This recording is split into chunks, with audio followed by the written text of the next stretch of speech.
The dark storm had finally passed. A crisp wind swept through the old mossy oaks just as dusk settled in. A lone shadowy figure in the distance, who could hardly be discerned against the black tree line, danced to avoid the puddles on the way to the pub, the only cozy sanctuary in sight, beaming with the welcoming orangey warmth from the fire and light, its faint invitation of revelry filling the air. As he entered, Henry, a giant of a man, weathered by a lifetime of tilling the earth, was overcome with joy, having not seen his friend for ages. He jumped to his feet by the crackling stone fireplace, with a pint held high, and he cried out, "Well, if it isn't old Lear's fool, what brings you home? Has the king finally lost his mind?" The fool, uncharacteristically overcome by obvious discouragement, replied, "Yes, by some divine providential plan, the king's madness is overtaking him. But strangely, it seems for his own good, which is why I remain beyond my welcome."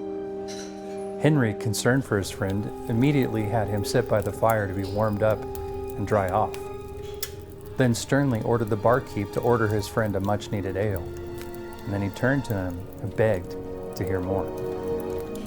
"Knowing you as a man of integrity," Henry said, "a truth-teller, a courageous truth-teller, it seems your services would be invaluably indispensable.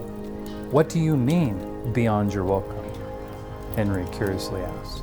"Indeed," the fool replied, "time nor the protective comforts were on my side. By the time the king grew to appreciate my willingness to speak plainly to him, being the only one to hold up the mirror of reality, it was already too late. Our final conversation will forever be with me." The king, now almost fully broken of mind, with robes soaked and tattered from the storms of exile, his crown no longer a thing of gold, but of brambles dug into his brow. "Tell me, fool," Lear rasped, "why do you stay with me when all have fled?"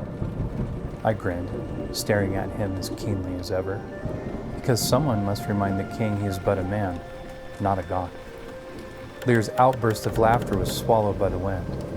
He mustered whatever dignity he had left. "You have ever been bold with your words. Do you not fear me, one who once commanded the kingdom?"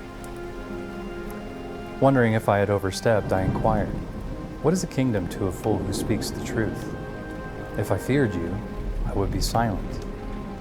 Then I would no longer be your fool, but a flatterer."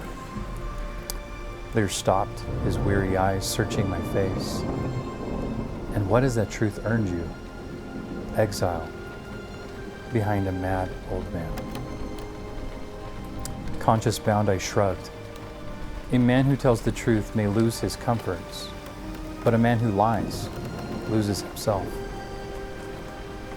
Knowing my time had been fully spent, I slipped into the forest, vowing never to return. As the timely barkeep showed up with those 2 freshly poured pints of ale, the fool raised his glass and proposed a toast. "Cheers to the king, my old friend. May we never lose ourselves."